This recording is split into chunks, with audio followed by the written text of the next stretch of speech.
Thank you. you're welcome back. Thank you so much for staying with us. It is still iBrand Day Break, and we're at the point where we get to check your finances. We call it personal finance. And joining us over the phone today is Charles Fakroha. Hi, Charles. Good morning. Good morning. Thank you for having me on the show. All right.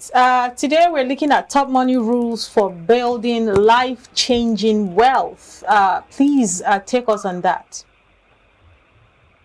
Yes, thank you very much. In the spirit of Easter, which is resurrection, we need to begin to review our money story and see how we can create our own rules in building wealth, life-changing wealth. Now, these rules are not peculiar to everybody. The rules can be changed, varied here and there to suit your own personal circumstances. Now, from time to time, we are expected to review these rules. But we'll just look at it one by one. We said set 1 year emergency funds. You know, experts have been telling us, or who have been saying 3 to 6 months. But we are saying for you to actually have, a life-changing wealth, you need to go beyond the ordinary what everybody is doing. So we are now suggesting that you can do a 1 year emergency fund. That is, you have 1 year emergency fund in your account so that when anything happens, you can, fall back to it. Then we also said you apply the rules of 10 and 20. We have said you need to save at least 10% of your income. Now, we're not saying you can increase it to 20%. That is, after you have saved 10%, you can also use the next 10% to invest. So that in the old rule, it's just save 10% and you save it. But now, we are saying you need to go extra mile so you to create a life-changing wealth for yourself. So increase it to 20%, 10% you leave in your savings account, the 10% you can now invest it. You can also pay in full for most of the large expenses. You want to get married, there is no point for you to go and borrow money. You can begin to save towards that large expenses. And when you have saved enough money, you can now go and pay for it so that you reduce the body of debt on your head. Then, never question spending on books and charity, because you need to continuously learn and improve on what you already know. So you can spend so much on buying books, you can spend so much on your charity, because what they are doing is in line with your values and you support them. So don't worry yourself when you spend so much on your favorite charity. Then again, you are expected to enjoy life, not to live a miserly life when you are creating wealth. Now, maybe you have a situation where you fly so much, nature of your job. Any flight you are going to be having that is above 4 hours, please go business class. There is no point to say you want to use economy. Go business class, depending on the nature of your business. And of course, if you fly that frequently, that means you do a lot of transactions. So to live a comfortable life, at the same time building wealth for yourself, you need to go on business class, when you fly a distance longer than 4 hours. Buy the best and keep it for as long as possible. Look for quality things that you can buy that will last you. Then go and look for, because of price, you buy cheap things that will not last you long. Okay? So no limits on spending on your health or your education. Try as much as possible to be healthy, not only your physical health, your mental health, and of course your general well-being. Ensure that you take care of yourself properly when it comes to health. You need to also earn enough to only work with people you like. No, because of your attitude towards life, you need to work with people that you actually like, because they will also contribute to you achieving the goals you have set for yourself. Prioritize your time and live your life purposes. In building wealth for yourself, you need to prioritize your time, at the same time live your life purposes. You have to identify your life purpose and live with it. Then, of course, just for me to conclude on the lighter side, to build life-changing wealth for yourself, one point I always mention, I don't get to argue with me, is marry the right person. Marrying the right person will give you the opportunity for both of you to think alike, set goals for yourselves, life-changing goals, and you begin to achieve it. We have seen wealthy men who are not building real wealth for themselves because they married the wrong person. So take your time to marry the right person that suits you, and at the same time, you both have similar goals to achieve in your different area. So with some of all these rules, you apply it, you will see that you'll be able to build life-changing wealth for yourself. Like I said earlier, these rules can be reviewed from time to time, and not one fits everybody. Each individual circumstances differ. It's not right for you to apply the rule and vary it to suit your own peculiar situation.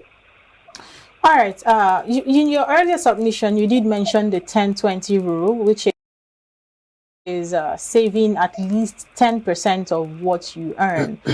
You will agree with me that that rule is very peculiar. And when I say peculiar, I'm talking about the average Nigerian living in Nigeria with the current economic situation. A lot of people's salaries have remained the same in the past 5 years, and every year the economy keeps getting tighter and tighter. Someone who has been spending 10% of their savings, 10% of their salaries within this space of time might not be able to still do that today with the economic situation, with the stagnant salary that has remained the same and the galloping inflation that we're having to deal with. How will somebody in such a situation as we find in Nigeria be able to still keep to that rule and not starve?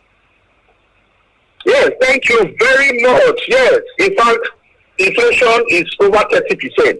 But you will realize that inflation is 30%. Government will take their tax from you. You still pay tax.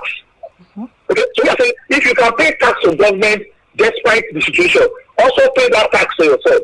So you can still maintain that your 10%. However, what we will say is the 10% you are saving might not do the same kind of investment that you were doing before, but still maintain, because it's out of habit. Savings is out of habit. No matter whether your salary has increased or not increased, once you have cultivated that habit, you will continue to live with it. But today we are telling you that you can go beyond that 10% if it is convenient for you. If it is not convenient for you, yes, that's why we say 10 and 20%. You can still remain and you stick to your 10%. There is no need to complain that inflation is high, my salary has not moved, and that is why I cannot no longer take that 10%.